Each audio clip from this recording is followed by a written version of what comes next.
That towering twister sweeping across the Welsh coast as southern Britain prepares for a battering from severe gales and torrential rain.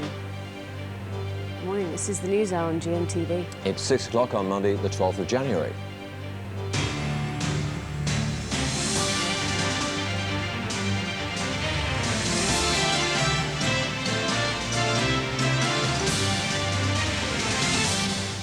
Yes, weird and wild weather in parts of Britain this morning. That twister swept up the Bristol Channel, and we're going to be talking to the man who caught it on camera in a few minutes' time. And there are storms already on the south coast. Also this morning, new figures show a shocking rise in child pornography. Find out why the latest mobile phones could be used by paedophiles to evade detection by the police. And we report on a new campaign to help victims of domestic violence. First, more on that weather causing havoc, or soon to cause havoc anyway, down on the south coast. Here's Andrea. Thanks, John. Good morning. Yes, we are in for a bit of a rocky ride over the next 24 hours or so. We've got heavy rain and also very, very strong winds, which are mainly going to be affecting southern areas of the UK. As you heard, we've already seen some pretty strong weather across the south and west. We are expecting winds gusting anywhere between 60 and 70 miles per hour across the south this morning. Those winds will gather strength as they move eastwards. I'll give you more details on that, though, as we progress through the morning in around 20 minutes. Penny. Yes, Andrea, thanks very much. Yes, weather is our top story this morning. In fact, there are flood warnings in 26 areas of the country. Richard Gaisford is in Portsmouth. Richard, are we going to see a repeat of 1987? Well, they have issued a severe weather warning this morning, Penny. It is going to be a serious winter storm, but I don't think it's going to be quite as bad as the great storms of 1987. But already down in Cornwall, they're experiencing 50-mile-an-hour winds battering the coast there. And as Andrea said, it will increase the wind speed as it moves eastward. Here in Portsmouth, a little later, we're expecting 70-mile-an-hour winds, and in exposed areas, it could be greater than that. The winds are going to move right the way across southern England up towards London, Kent, Essex and East Anglia by lunchtime, and this afternoon winds will be very strong in those parts of the country as well, so it is going to be very difficult for certain people as they move out and about across southern parts of the country today. We're hoping as well that things improve condition-wise out in Northern Ireland, County Down, at a place called Killock. Their search and rescue services are looking for a 14-year-old boy who was swept into the sea yesterday. Very heavy seas there. They had to abandon their search yesterday evening. They're hoping at first light that they can resume that and get back underway with that. Now, we know that anything over 40-mile-an-hour, 50-mile-an-hour winds do start to cause structural damage. That's when chimney pots and slates come loose. Take a look at these pictures here. This was me, unfortunately, in a wind tunnel just recently. And even at 50, 60-mile-an-hour winds, it's very difficult to stand up. So if you don't have to be out in southern England today when these winds come sweeping past your part of the country, it's probably better to stay in. We aren't expecting anything up to hurricane force, thank goodness, but it is going to be pretty difficult indeed. We'll bring you all of the updates with travel and how the trains, the roads, the planes, the ferries are affected as this comes in this morning. But already down in the far southwest, down in Cornwall, we are seeing this huge winter storm sweeping up the southern coast of the UK. Richard, thanks very much. Does look like well weathered, doesn't he? I was just thinking, at the moment, it looks like what the Irish would call soft weather. A soft morning, lovely soft morning, yes. Mm. Richard down there amongst it. We'll bring you more later on, as Richard said. Right now, the rest of the news with Amanda. Thank you, John. Good morning. Child pornography crimes look set to rise with the introduction of internet mobile phones. The children's charity NCH has warned that new high-tech phones will make it easier for paedophiles to access sites and trade images of abuse.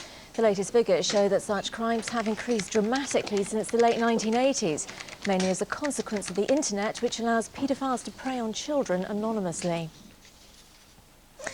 Police in Hertfordshire have confirmed they arrested a man in connection with the murder of the retired Lieutenant Colonel Robert Workman, but released him without charge on Friday.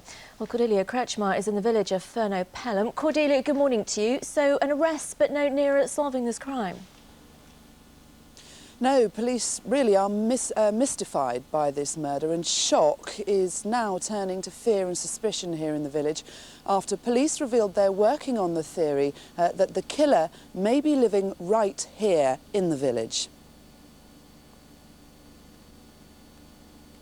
The village is surprised, to say the least, upset, and it's almost a case of looking over each other's shoulders now, which is not a nice thing in a small village like the village we're in. As far as I know, he didn't have an enemy in the world.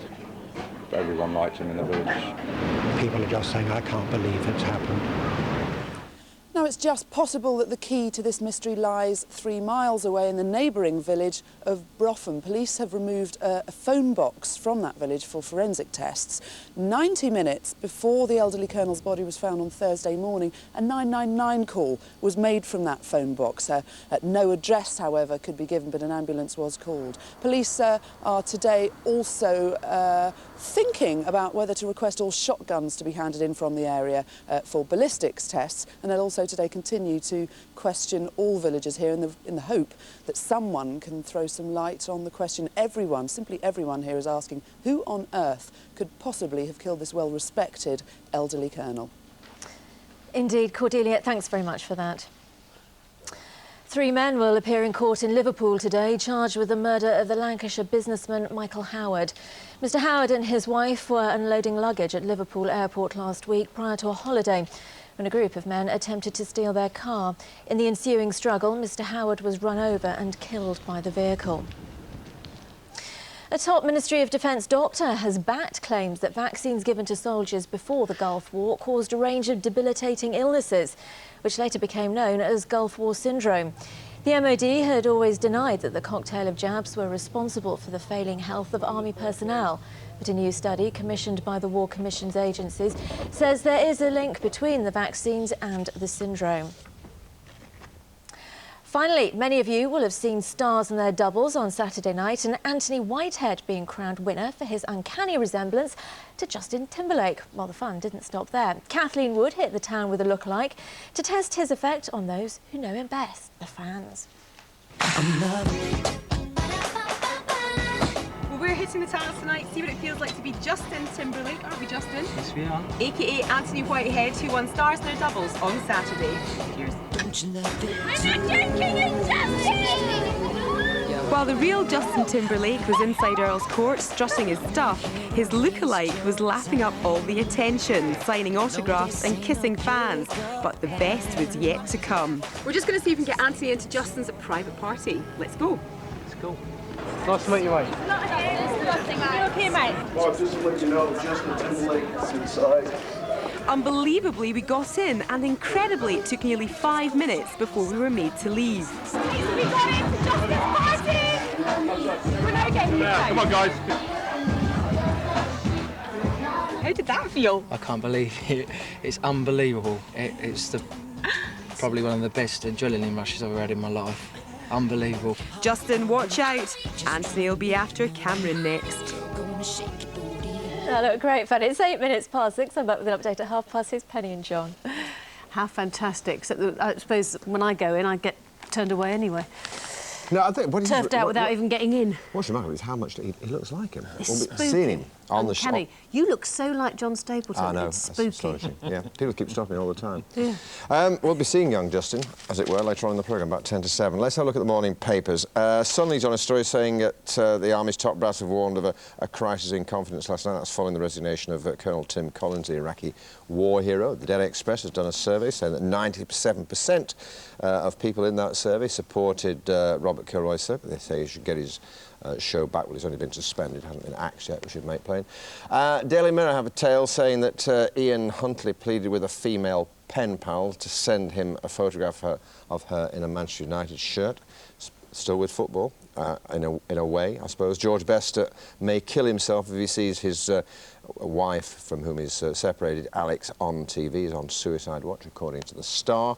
And the Daily Mail has an alarming story about thousands of wrecked vehicles salvaged from crashes being sold at auction to customers up and down the country.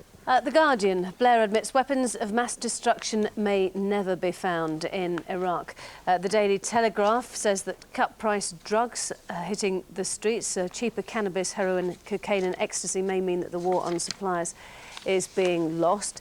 The Independent says that 4 million CCTV cameras are watching the public and that Britain has the highest level of surveillance. That's why they're calling it Big Brother Britain 2004. And The Times has a story saying that there's going to be a council tax shake-up to hit the rich. A new top and bottom bands protests have forced ministers to rethink.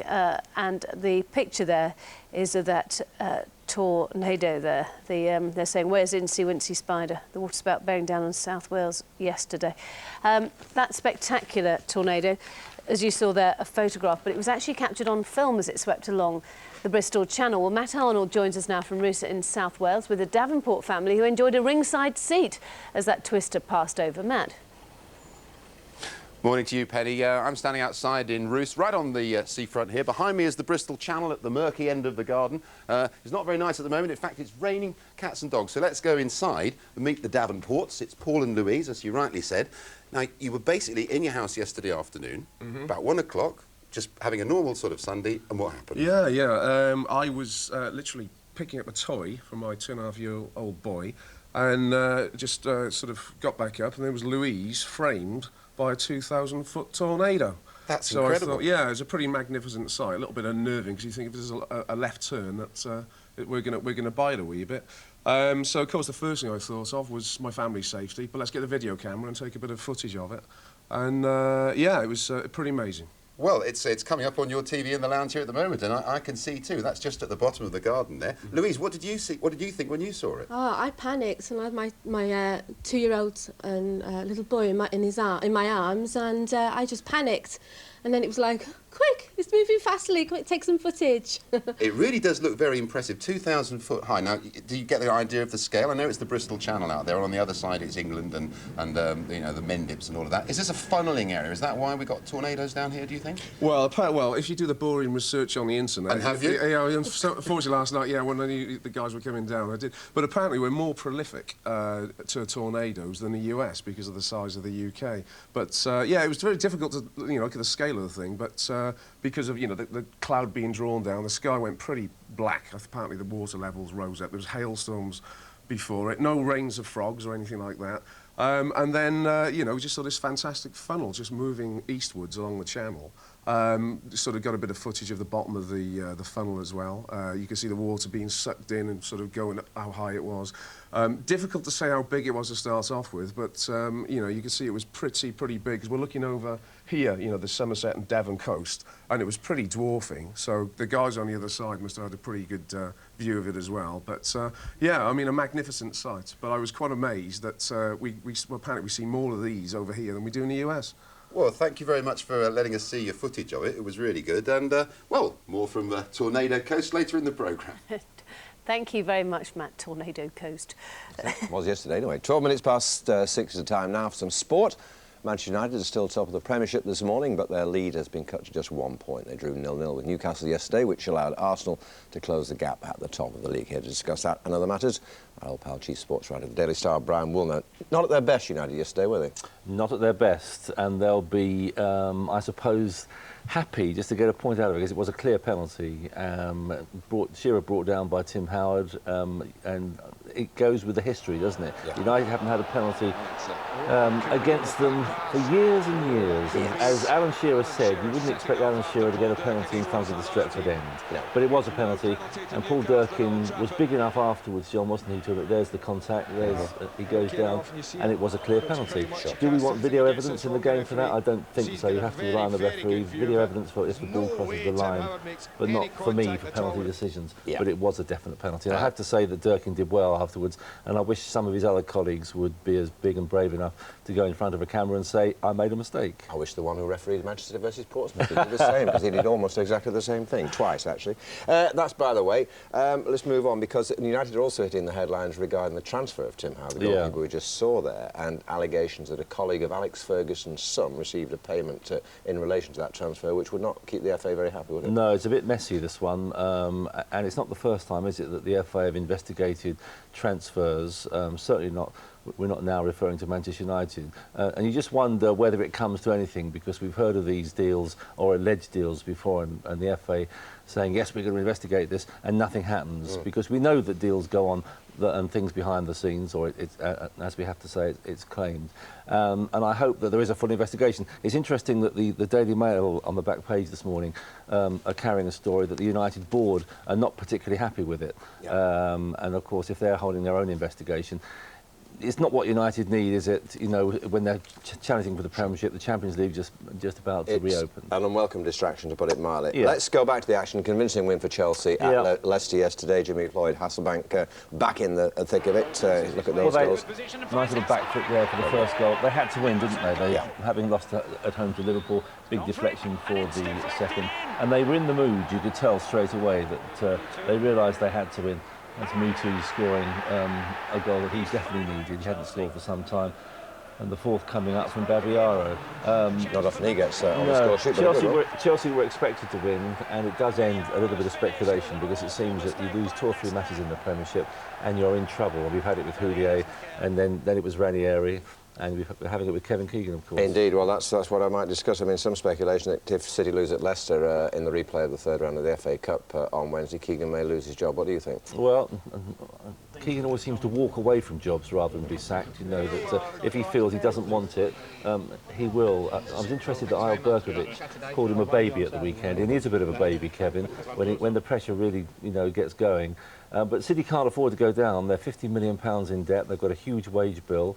They haven't won in the Premiership since November the 1st. You can't carry on like that. So Keegan, pressure on him, and it's how he reacts, I think, more than the board. Yeah. Just a quick word about a big meeting in Manchester today. Try and heal the rift between the FA and some of the players, led by David Beckham and yeah. Quite pathetic, really. I mean, the players are unhappy with some of the selection code, and so the FA, bless them, are going to have a little meeting with them. Trevor Brooking will be there. Dear old Red Nev, Gary Neville of Manchester United, will lead the FA, will lead the players' union. They want some kind of rule book, and I think that the FA have to actually say to them, listen, playing for England should be, you should be proud to do this, and who plays for England and who wears the white shirt has absolutely nothing to do with you at all. But I suspect the FA will roll over and say, oh, please play for England, and there will be some kind of bowing and scraping. Why does the word pathetic come to my mind? Brian, thanks very much indeed. The time is 17 minutes past 6. You're watching the News Hour on GMTV. This morning's headlines: torrential rain and winds of up to 90 miles an hour are expected across southern England today. The unsettled weather comes after yesterday's tornado in the Bristol Channel. A leading children's charity has warned that child pornography crime is set to rise with the boom in phones with internet access. And police hunting the killer of 83-year-old Robert Workman are to examine all shotguns owned by local people. A man was arrested but then released by police. Now then, child pornography crimes look set to rise with the introduction of internet mobile phones. The children's charity NCH has warned that new high-tech phones will make it easier for paedophiles to access sites and trade images of abuse. We'll have more on that just a bit later on. We're going to be talking to John Carr, the children's charity NCH, from the Westminster studio just after this break.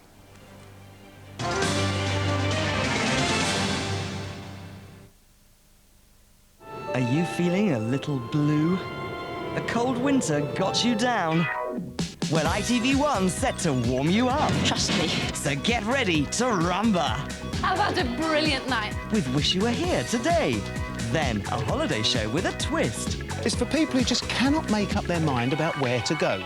We pick the holidays, they take the gamble. Yes! On I Want That Holiday, Beat the Blues, weekdays from 2:30, ITV1. Women just can't drive, and that's it. Men are they're aggressive. They've always got something to prove when they're driving. Yeah, it's like it's macho thing. How many women motor racing drivers are there? Women are the better drivers from insurance point of view. My sister's a brilliant town driver, but she's on the motorway. What do you think? Be part of it. Take the Great British Driving Test, Men versus Women, next Monday at 9 on ITV1.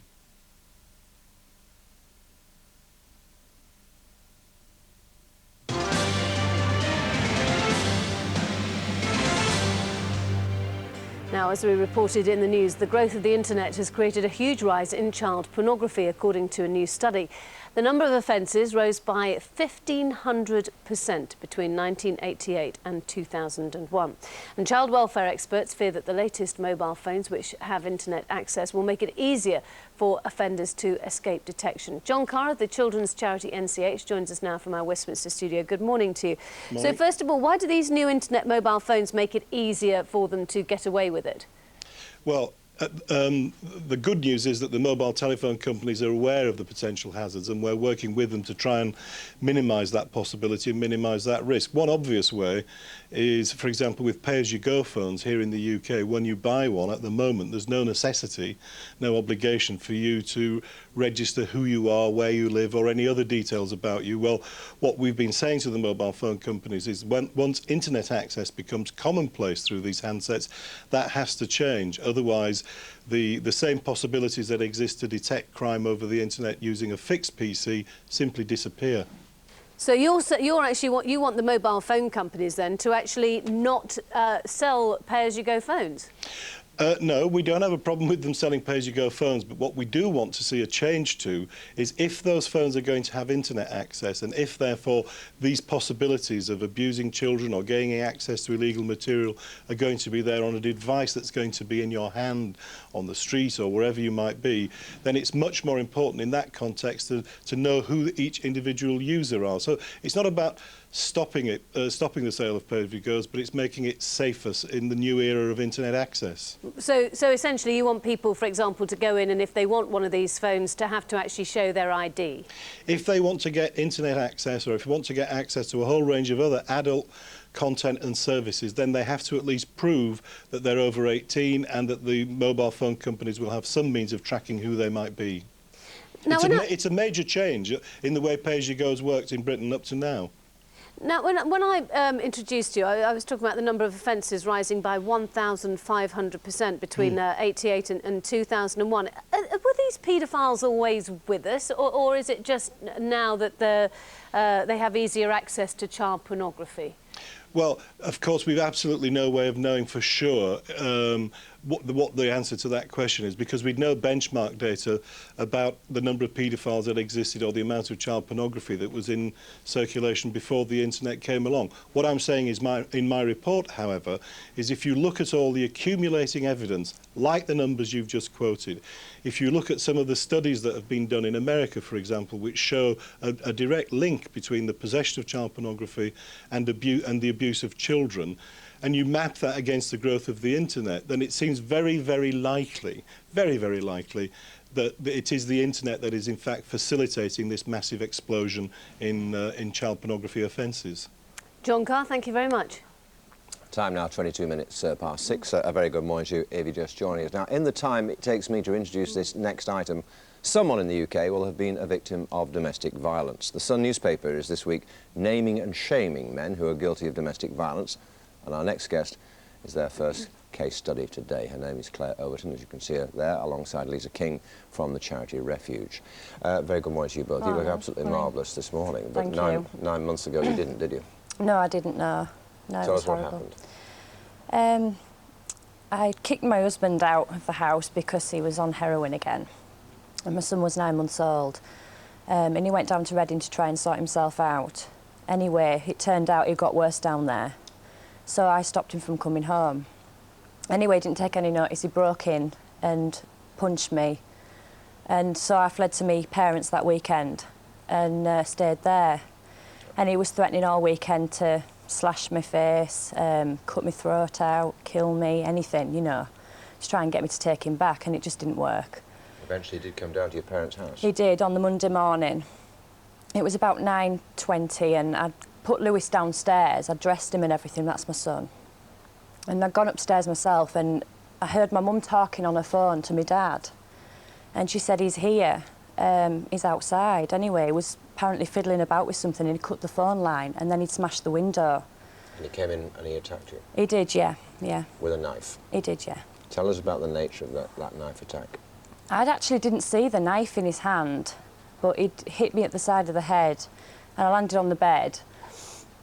And he just started to slash me with something, and I absolutely thought that it was broken glass. I didn't realise it was a carpenter's knife, but anyway, the packaging was left outside the house, and that's how they knew. We're looking at a picture of you just after that incident. I gather you had to have 84 stitches. I did, yeah. That you were slashed, as we can see there, very close to the jugular. You are very, very fortunate to be sitting here this morning. Oh, definitely. Yeah, absolutely. Horrendous, awful attack. Yeah, it was.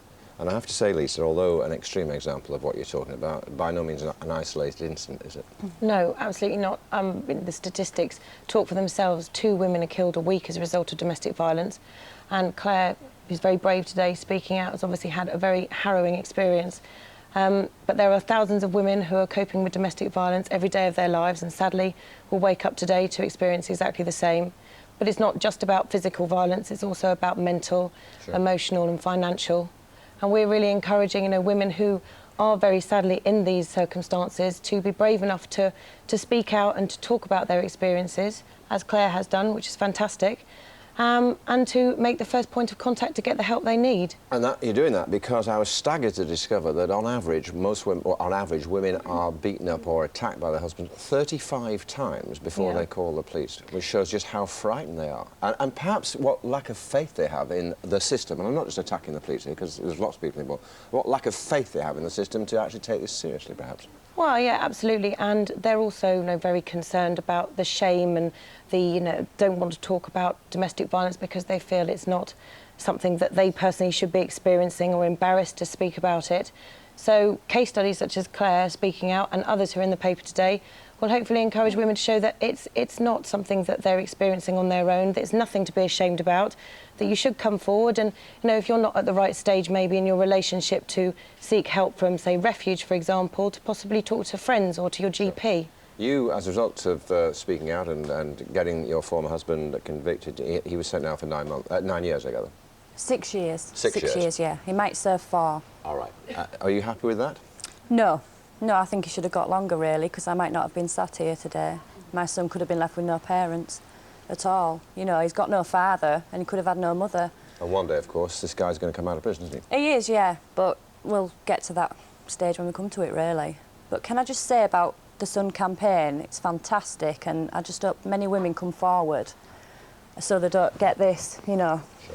Because you've still got the scars too. Oh, I have, yeah, but they're fading now and I'm getting on with things. Well, that's very good to hear that you're taking such a positive view about it as well. Let's hope more people like yourself do have the courage to come forward and talk, not just to the Sun, but to Refuge and the relevant authorities. Thanks to you both. OK, thank you. If you or anyone you know is suffering from domestic violence, help is at hand, as we've just said. Just log on to gm.tv, where you'll find information and details of Refuge's 24-hour helpline.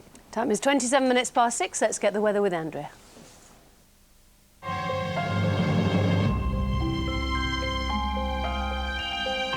Quaker Oats, the original winter warmer.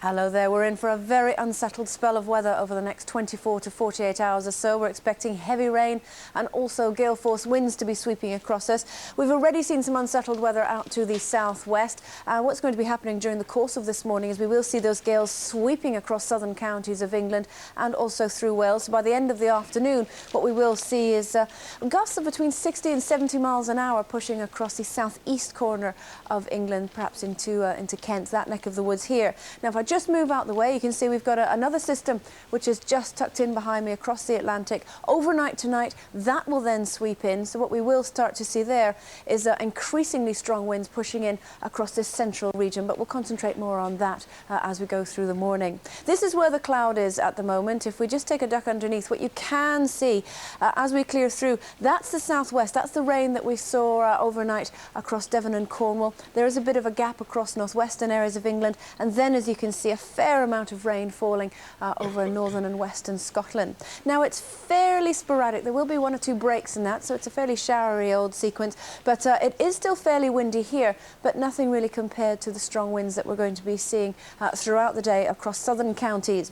Now, as we swing our way southwards, as you saw in that cloud sequence there is a bit of a break across the north and west, and as we continue our journey south, this is where we're going to start to hopefully see things easing off in terms of rain for the southwest. It is still going to be very, very windy, but we will see 1 or 2 gaps, so we will allow a little bit of drier weather to poke through. But for today, as I said, I can't stress enough, we're in for a very, very rocky ride this morning across the far north of Scotland and indeed the east, where we have seen some breaks in the cloud and there's a bit of rain around. There's some ice to be aware of this morning and this afternoon. Again, as I said, the weight of this unsettled weather, that wind, that rain, will transfer eastwards. Things remaining a touch more settled the further north you go, but some of these showers we've got blowing into the far north and west could well turn wintry over the hills. So all in all, an unsettled outlook for today. Here's your summary. For constantly updated weather information 24 hours a day, visit gm.tv/weather. Good morning, it's 6:29, almost 6:30 on Monday the 12th of January. You're watching the news hour here on GMTV. In the next half hour, we're live to the quiet Hertfordshire village engulfed in a murder mystery after a retired colonel was shot dead on his own doorstep. And we'll be finding out who were the winners and losers on the high street this Christmas. But first, our top story this morning you've just been hearing about, really. Torrential rain and 90-mile-an-hour winds are expected in parts of southern England over the next few hours. There are flood warnings in no fewer than 27 areas of the country. Richard Gaisford is very wet in Portsmouth. Good morning, Richard. Good morning. Well, it's a bit of the lull before the storm right now, but already down in Cornwall they are getting those 50-mile-an-hour winds. They've issued a severe weather warning for today for southern England, and it is going to be a massive winter storm, John. That storm is going to track its way along the southern coast of the country, right the way through those southern counties, and as it goes the winds will get stronger. So right here in Portsmouth in a few hours time we're expecting 70-mile-an-hour winds, and that could be stronger than that in exposed places.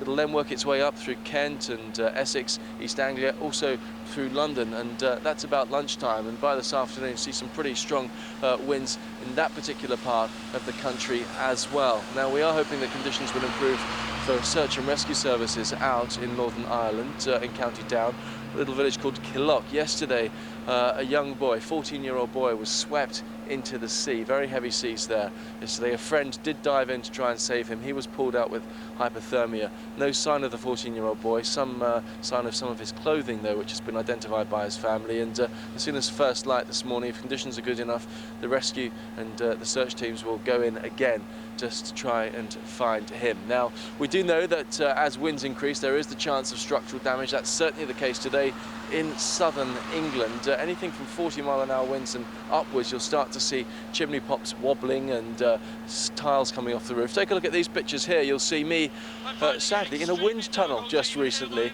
and I can attest that anything over 50 miles an hour it starts to get very difficult to stand up, and that is when it starts to get dangerous. So if you don't have to be out and about in southern England today, it's probably best to stay inside. And as the morning goes on and as this storm tracks its way up across the south coast, we will bring you the latest information on how it's affecting the roads, the rails, the trains and the ferries. Richard, thanks very much. I said he was very wet. He was very wet at 7 o'clock. He seems to have dried at 6 o'clock. Rather, he seems to have dried off a little bit, but more to come, as he said. Which is typical, isn't it? Exactly. We do an item like that, and all of a sudden it all looks okay. That was very nice. At 6:32, let's get this morning's other top news stories now with Amanda. Thank you, Penny. Good morning. Child pornography crimes look set to rise with the introduction of internet mobile phones. The children's charity NCH has warned that new high-tech phones will make it easier for paedophiles to access sites and trade images of abuse. The latest figures show that such crimes have increased dramatically since the late 1980s, mainly as a consequence of the internet, which allows paedophiles to prey on children anonymously. Police in Hertfordshire have confirmed they arrested a man in connection with the murder of the retired Lieutenant Colonel Robert Workman, but released him without charge on Friday. Cordelia Kretschmar is in the village of Furno Pelham. Cordelia, good morning to you. So an arrest, but the police are still no nearer to solving this crime. No, police really are mystified so far by this murder, and shock is now turning to fear, rumour and suspicion after police revealed they're working on the theory that the killer may be living right here in the village. The village is surprised, to say the least, upset, and it's almost a case of looking over each other's shoulders now, which is not a nice thing in a small village like the village we're in. As far as I know, he didn't have an enemy in the world. Everyone liked him in the village. People are just saying, I can't believe it's happened. Now, the key to this mystery could just lie 3 miles away in the neighbouring village of Bropham. Police have taken away a phone box for forensic testing from there after a suspect 999 call was made just 90 minutes before the body was found. Police are also considering whether to ask all villagers to hand in their shotguns for ballistics tests, and this morning they'll continue to question everybody in the area in the hope that someone can shed some light on who on earth can have killed this very well-respected, elderly and well-known colonel. Cordelia, many thanks for that. 2 surgeons will face charges of serious professional misconduct when they appear before the General Medical Council today. Dr. John Roberts and his colleague Mahesh Goel were cleared of manslaughter after they removed the wrong kidney, a healthy one, from an elderly patient who then later died. Dr. Roberts told police he might have looked at the patient's X-ray back to front. Robert Kilroy-Silk has criticised bosses at the BBC for bowing to pressure and suspending his show. The TV presenter has apologised for describing Arabs as limp amputators and women repressors and blamed an editorial change made in an old article. Here's Havovi Todd. The row over what he wrote and what he intended to write shows no sign of waning. Robert Kilroy-Silk is still not being allowed back onto the BBC. In a programme to be shown on ITV tonight, he says the corporation has caved in to what he calls a bandwagon of opinion. They think it may have in some way undermined, damaged my impartiality and my ability to deal with people properly and fairly on the Kilroy programme. Well, has it? The column, the original one, was published in April, almost a year ago. Not one single person has complained to me. The Express, apparently, Sunday Express, had 2 letters. I had many in support. The Express claims 22,000 people have rung in to support Kilroy, and the man himself argues that shows there's support for his views. There are Arab regimes, there are evil and tyrannical and dictatorial, and that is the truth. Are we not allowed to say that? Kilroy says he's sorry his column offended people, but he won't apologise for his opinions. It's a view the BBC may find hard to reconcile. Havovi Todd reporting. Finally, the bad weather may deter some of us from venturing out today, but it didn't discourage a few squirrels from having fun on the freezing waters of Santo Diego in California. In Nevada, there was more traditional skiing underway as Elvis fans celebrated the King's birthday in the snow. Unusual outfits for the slopes, but at least they were wearing clothes. In Berlin, the Harbour Seals Swimming Club took the plunge in icy waters without a stitch on. It makes my weekend look rather tame. It's 6:36. Our next news bulletin is at 7. Here's John and Penny. I think I could have done with a bracing swim, although possibly not in those conditions on Saturday morning. Indeed not. Don't forget, remember the skateboarding duck? Just reminded me of that. A program called Nationwide I used to work on, wonderful animal features, and one was the skateboarding duck, which of course became synonymous, didn't it? Kamikaze goldfish, we had all sorts of loads of them. Kamikaze goldfish? Yeah, went down the sink and through the sewers of Glasgow and survived, amazingly. Did it? Don't forget it. Coming up on the news hour, why this young man's fee is about to go through the roof. We hit the town with Justin Timberlake. Or do we? Find out at 10 to 7. Here's what's happening where you are.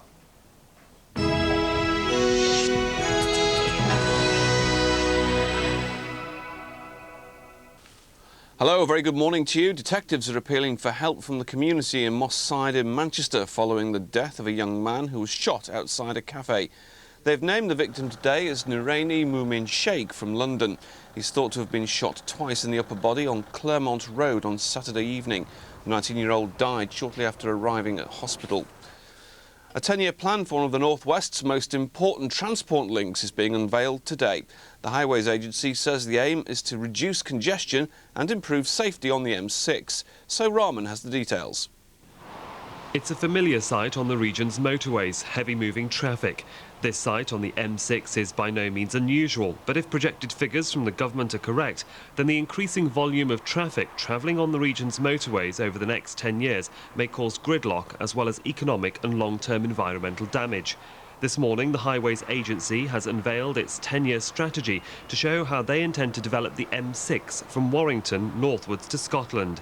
Their aim, which is part of the government's integrated transport policy, is to make the best use of the existing road network. Areas that have been identified are accident and congestion black spots, congestion points and how to relieve them, as well as improvements to slip roads and junctions at peak hours, as well as encouraging car-sharing facilities. Details of the cost and when this work will begin will be closely watched by commuters and environmental groups. Children at one of the North West's smallest schools, which is threatened with closure, are lending their voices to record a CD. Lowick School in the Lake District National Park is set to shut in the summer after the authorities deemed it was too small. Former pupil and songwriter Rob Ellis, who penned the tune for Madonna's wedding, has written the track. It'll help raise funds for a pioneering project aimed at turning Lowick into the country's first state-funded cooperative school. Time now for a look at the region's roads this morning. In Greater Manchester, the M58 M6 interchange near Orrell has resurfacing work with temporary traffic lights and a 40-mile-an-hour speed restriction. In Cheshire, the A56 Hull Road in Chester will see major roadworks heading into the city for the next 5 weeks. There'll be major delays during rush hour in Lancashire.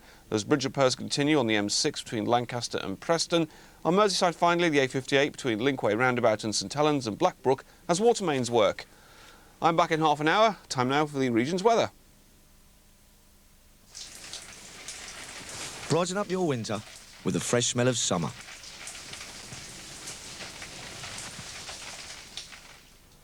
Rain across the south of the region this morning with scattered wintry showers further north.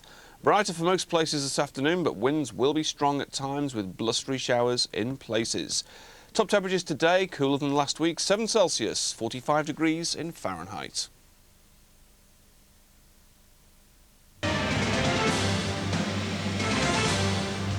It's 20 to 7. Welcome back to the News Hour here on GMTV. Now, picture this, a tiny rural community, a retired colonel shot dead on his doorstep, and an anonymous 999 call.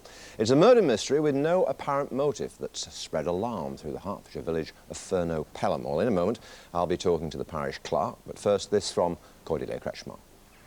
The tranquility of this tiny village was destroyed with a single gunshot. 5 days on, and shock is turning to doubt and suspicion. Today, people are going about their business in fear that the murderer's in their midst. The location of Mr Workman's house, and to know where that house is, you would have to know the local area quite well. Detectives also believe the elderly colonel was killed by a fellow villager. They'll continue to question the 450 people who live here and may ask them to hand in their shotguns for tests. Police have also removed the handset from a phone box nearby after an emergency call requesting an ambulance just 90 minutes before the body was discovered. The 999 call was made just 3 miles away here in the village of Brathing. The caller still hasn't come forward. And in a sign that no one here is above suspicion, a police helicopter hovered overhead yesterday, mapping every home in the area in relation to the scene of the crime. Well, joining us now, one of the people you saw in that report there from Furno Pelham, and that's the clerk to the local parish council, Gemma Knight. Gemma, thanks very much indeed for being with us. How are people in this comparatively tiny community reacting to the prospect that there's a murderer in their midst? Well, obviously people are very cautious, very upset, very aware. It's a very small, close-knit community, and we're all a bit upset by the events. Indeed, and not an area that's used to crime. I'm told that the last crime, recorded crime there, was someone stealing a trailer last July. Yeah, that's about right, yes. That's the only sort of crimes we have in this sort of village. And tell us about Colonel Workman. What sort of man was he? Quiet, very unassuming, very polite, and his death is a tragic event for the village. Can you imagine any motive for killing an old man like that? Absolutely none at all. No, none at all. It is very difficult, isn't it? And there's also, as you made the point in the little clip we ran of you a little bit earlier, you'd have to know where he lived to find his house, wouldn't you? Yes, the lane behind us is quite a small, discreet lane with some very nice houses in it, and unless you knew where his house was, then obviously you wouldn't say. Which does support the notion that it's someone local who knew the area quite well. Now, we've also got the mystery of this 999 call from a call box, not in the village, but some distance away. Yeah, that's quite curious, to be honest, if it is related. It's one of the further phone boxes away from the village, as it is. There are closer phone boxes to the village. OK, well, thanks very much indeed. We hope for all your sakes that you know, this is resolved as quickly as possible. Anyone who has any information about the murder should call the police incident room on 01279 508 908. I'll just repeat that, 01279 508 908. And of course all calls will be treated in complete confidence if you wish them to be so. Penny. It's 16 minutes to 7. You're watching the News Hour on GMTV. This morning's headlines. Torrential rain and winds of up to 90 miles an hour are expected across southern England today. The unsettled weather follows in the wake of that tornado yesterday in the Bristol Channel. A leading children's charity has warned that child pornography crime is possibly going to go up with the boom in the phones with internet access. And as you've been hearing, police hunting the killer of 83-year-old Robert Workman to examine all shotguns owned by local people. The man was arrested but released by police. Now, last year will not go down as one of the best for some of the famous names on the high streets. Christmas did not come early for some of the stores. In fact, it hardly came at all. But then we went sales mad. Was it enough, though? Helen Jordan has been finding out. As your credit card bill will tell you, we spent more than ever on Christmas this year. So who were the winners on the high street? This year's must-haves were electrical goods, DVD players, digital cameras and digital music players. But Dixons is expected to announce flat sales because of intense competition from Argos and the supermarket chains. Also feeling the pressure from supermarkets is Boots, which despite a good Christmas will announce 1,000 redundancies this week and the lowering of its prices to compete with Tesco, which now sells more toiletries than Superdrug and Boots combined. Sales of clothes have been down, with Marks & Spencer particularly feeling the pinch. It's now looking for a so-called clothing czar after poor sales of women's and children's wear. It's thought it could have lost out to Next, which has bucked the trend and seen higher than expected figures, possibly because it waited until after Christmas before starting its sale. 20 retailers in all are announcing their Christmas results this week, and it looks like the winners could be the supermarkets at the expense of some of our high street favourites. Well, with me is Ed Crooks from the Financial Times. So it was a bad year. Why was it such a bad year for so many people, for so many stores? Well, I think really because, the consumer boom we've had has completely run out of steam. If you think about, I think a lot of people still think we've got a consumer boom here in Britain. People think about housing market, house prices still going up a lot. People think about people still borrowing a lot of money, which is true. All of that is going on. But a lot of that money that's being borrowed is still just going into the housing market, and the real sort of strong growth in consumer spending that we had right through the back half of the 1990s up until really 2002, last year that completely went away. We had people's wages not growing as fast as they used to, a lot of pressure on wages, and also we had, of course, these tax rises. You remember everyone having to pay more national insurance as of April. That took a lot of money out of people's pay packets. People have just not been wanting to spend so much, and that's really hit a whole load of retailers right across the board suffering from the fact that people are not spending so much money. Now, apart from obviously the job losses, how else does it affect people when companies report losses rather than profits? Well, obviously the big problem is what happens to their shares. Any of us who've got any kind of private pension, a company pension, if you've got an insurance policy, if you've got an endowment mortgage, of course, all these kind of things are linked to the stock market. And so if the shares of these companies are going down on the stock market because they're not making profits, they can't pay dividends to their shareholders, then that hits all of us who've got those kind of investments. So it is a general problem. But when we're talking about a company like M&S, for example, I mean, M&S isn't going to go to the wall, is it? No, they're not going to go to the wall, but they're just not doing as well as they could. And certainly I think we're going to hear stuff from M&S this week where a lot of rumours around, very strong rumours, that their clothing side has been particularly bad recently. There's talk about them needing to appoint a clothing czar to sort out the clothing. Food, obviously the other thing they do, food is still going very well. Apparently a lot of people's food sales have been very good, and we apparently stuffed ourselves silly over Christmas that everyone's food sales were terrific, but clothing's been very, very mixed. Some doing well, Next did well, M&S apparently not doing so well. So that does look like Which is interesting, isn't it? Because that's a them. turnaround, because Next, of course, there were all sorts of problems at one stage. Exactly. What about Dixons then? Because you'd have thought that they do really well, because DVD is one of the big Christmas presents this year. Yeah, and that's very interesting, isn't it? I mean, this is one of the stories going around, is that Dixon might have to close a half of all their shops. I mean, incredible, real big problems for them. They've been denying that. They're saying it's not true. But still, I think there is a clear problem that, as you say, a lot of people buying electronics, DVDs, all the rest of it. But where do people go nowadays? They go to Argos, they go to the supermarkets increasingly. You go to an out-of-town superstore, you can get a TV, a DVD player, often very, very cheap, often cheaper than you'd find it in the high street at a Dixon's, and that's a big problem for them. So, in fact, supermarkets, the big winners.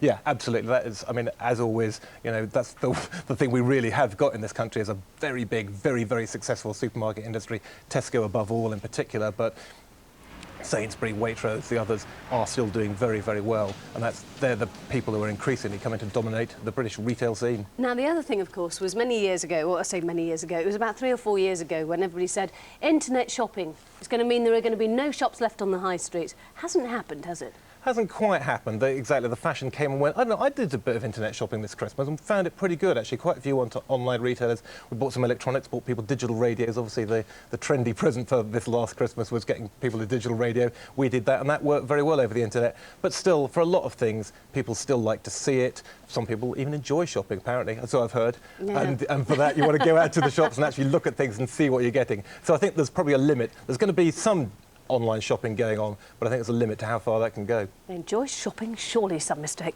Ed Crooks, thank you very much. Not a hope. Just coming up to 10 to 7 is the time now. In our celebrity-driven culture, lookalikes or doubles have never been more in demand. We'll find out just how effective they can be in just a minute. But first, meet one celebrity lookalike whose fee is set to go right through the roof. And the winner of Best Lookalike 2004 is Justin Timberlake.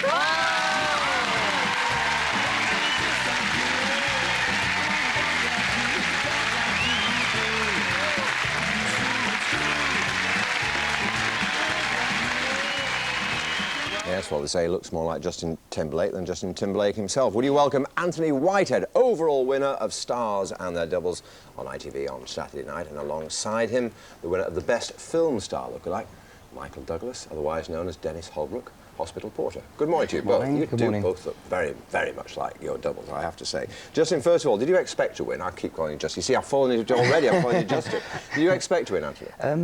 No, not at all, really. I just was up there and there were so many good lookalikes there, and I was quite surprised that I won, really, yeah. Well, congratulations to you. How did you get into this business? It all started from one of my friends, said that, looked like Justin Timberlake when he was at NSYNC, and just come up to me and said, you well look like Justin Timberlake, and that time I was like, I've never heard of him, and I didn't know who he was. And then when he went solo, it'd taken off. Exactly. Well, you've heard of him now because last night our Woody, as we call her, Kathleen Wood, took you along, uninvited we should add, to the Justin Timberlake end of tour party, correct? Yes, she did, yeah. Here's the little report. Well, we're hitting the tunnels tonight to see what it feels like to be Justin Timberlake, aren't we, Justin? Yes, we are. AKA Anthony Whitehead, who won Stars and Their Doubles on Saturday. Cheers. While the real Justin Timberlake was inside Earl's Court strutting his stuff, his lookalike was lapping up all the attention, signing autographs and kissing fans. But the best was yet to come. We're just going to see if we can get Anthony into Justin's private party. Let's go. Let's go. Nice to meet you, mate. You okay, mate? Well, just to let you know, Justin Timberlake is inside. Unbelievably, we got in, and incredibly, it took nearly 5 minutes before we were made to leave. We got into Justin's party! We're now getting inside. Come on, guys. How did that feel? I can't believe it. It's unbelievable. It's probably one of the best adrenaline rushes I've ever had in my life. Unbelievable. Justin, watch out. Anthony will be after Cameron next. Well, they check you out. You didn't get to meet him, but, no, not at all, it's quite a night all the same. Yeah, it was a brilliant night, thanks. Yeah, it was superb. Now, what about you? I mean, you have a remarkable resemblance as well. When did you realise this? 6 or 7 years ago, when people used to come up to me and say, you should be a Michael Douglas lookalike. And I just used to think they were joking, And anyway, last year, I started a new job at hospital and everyone was remarking on it, which I look like him. You're a hospital porter, aren't you? Yes, that's right. It must be very odd for people who are unconscious who suddenly wake up and they realise that Michael Douglas is carrying them out of the operating room. That's right, yeah. And anyway, my son's encouraged me to join one of these agencies. They said, yeah, we'll take you on our books, That was about 6 months ago. And then they sent me a form for the programme, and yes, said, yeah, certainly, come for the auditions, And you get a lot of work out of it, do you? I've had 4 job offers, but they've all been cancelled for one reason or the other. Ah, right. So, up to now, the first one I've done Stars and Their Doubles. Well, I'm sure Stars and Their Doubles will change all that. You'll be busily engaged. What's real life like for you now? I mean, is it a hassle? Is it a problem? I can't go out. It's 24 hours a day. It's constantly, I'll get people coming up to me, 24 hours a day. Yeah. Pleasantly, I hope. Yes, pleasantly. Have you got a girlfriend? Looks like Britney Spears. No, I haven't, no. But I have got a lovely girlfriend, yeah. Oh, no, it's Cameron Diaz. I'm so out of touch. It's Cameron Diaz now, isn't it? Yeah, you need to look like Cameron Diaz. Yeah. And what about American accents? Do either of you do American accents? No, we're learning that one. Yeah, learning it. Yeah, I've only been doing it 6 months and it's just like I say, taken off. And apart from the accolade, what was there a prize on Saturday night? Or was it... Yeah, a trip to Las Vegas for 5 nights. Really? Oh. Yeah. That's not bad. What about you?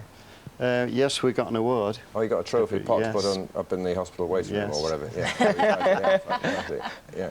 Well, we wish you well in your new careers, if indeed they turn out to be. I know quite a few people who do very well out of the lookalike business, I'll tell you. Yes. Yeah. So, all the very best to you. Thank you very much. And thanks for coming along this Are morning. there people out there, by the way, who actually have got Justin Timberlake, as in nudge, nudge, wink, wink, autographs? Do you just sign? Oh, I see. Justin? Yeah. I can actually do his autograph. Yeah. Can you? Yeah, as long as his chequebook don't hit the mat. Excellent. Nice to meet you both. Eamon and Fiona here in a few minutes with GMTV today, and Emma Bunton, the real one, is dropping in for a chat. We have a look-alike in our green room, actually. And today is the day they reveal where our Inchloss recruits will be whisked away to, and the mystery celebrity who will be going with them. But next, it's the weather with Andrea.